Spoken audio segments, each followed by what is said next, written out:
Can you keep your car if you file for bankruptcy? Here's a quick breakdown. In Chapter 7, your car could be at risk if the equity you own in the vehicle exceeds the state's or federal allowable exemption, or if you're behind on your payments. If you want to keep your car and you're behind, you may need to catch up in Chapter 13. In Chapter 13, if you're behind on the payments or facing repossession, this plan can potentially help you get caught up on the vehicle and protect it, but it may be more expensive.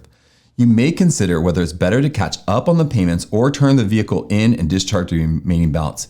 You may also consider getting another loan. Are you still unsure? Use the calculator in my bio to compare Chapter 7 and Chapter 13 bankruptcy for your case, or call us at 650-334-0345 to discuss.